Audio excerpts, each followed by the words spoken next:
Dernier virage pour la campagne électorale dans la région de Lamé. 4 projets dans le programme du candidat indépendant Yapo Yapo Kalis. Pour le département d'Adzopé, je veux mettre en place une zone industrielle. Pour le département d'Akoupé, un port sec. Pour le département d'Alépé, un marché de gros. Et je veux faire de Yakassé à Tobrou le nouvel Eldorado agricole de la Côte d'Ivoire.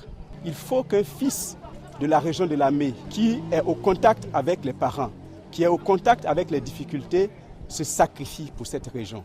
Voici le sens de mon engagement, voici le sens de ma candidature. Côté Seka Pierre Roche, candidat indépendant, l'accent est mis sur la voirie, la santé et les micro-projets pour les femmes. En premier lieu, ce qu'il compte faire, c'est de pouvoir refaire toutes les routes. Nous avons également comme deuxième axe la santé. Le président Seka Pierre Roche donc envisage de dépasser même l'hôpital général, de lui trouver un espace assez dégagé. Nous nous rendons compte qu'il y a des lévias partout. Alors le professeur envisage donc de créer des usines dans la région de Lamé pour occuper tant ça peut la jeunesse et même la population dans son ensemble. Et en dernier lieu, il faille que nous créions des micro-projets pour nos mamans qui sont au marché, qui vendent des produits vivriers. La région de Lamé est confrontée aux coupures intempestives d'électricité, aux voiries défectueuses et aux problèmes d'eau potable. Autant de problèmes auxquels le nouveau conseiller régional devra apporter des solutions. À Nibilekrou, investi par Pascal Abina, ce sera le tour de Bétier Niablé après Aben Gourou. Le candidat du RHDP a obtenu des reines-mères, bénédictions et vœux de victoire. Ce sont les enfants de Oufoué qui connaissent les fondations de la Côte d'Ivoire, qui ont les ressources nécessaires, qui ont les compétences nécessaires. Parce que de ce point de vue, Oufoué, en la matière, a émerveillé le monde. Et ce sont ces produits-là qui sont aujourd'hui en âge de diriger ce pays. Voilà les raisons qui font qu'il faut voter le candidat ou les candidats du RHDP.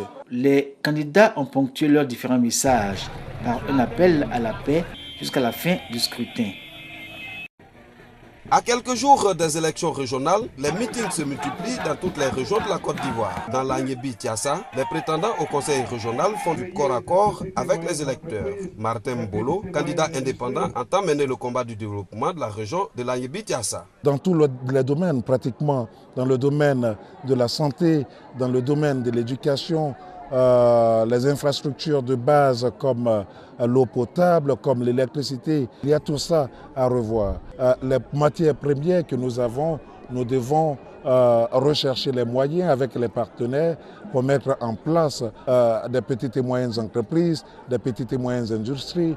Et tout ceci va concourir à la création d'emplois. Le candidat indépendant, René Eddy, tape à la porte de tous les villages. Il sollicite un contrat de confiance entre lui et les populations pour poser ensemble le jalon du développement harmonieux. Mais c'est nous-mêmes, avec nos propres moyens, parce que nous allons créer les conditions de financement de nos activités et du développement venant de nous-mêmes pour, disons, améliorer les conditions de vie. Mais l'élément le plus important, c'est la confiance que je demande qu'ils instaurent entre nous, futurs dirigeants du Conseil, et eux.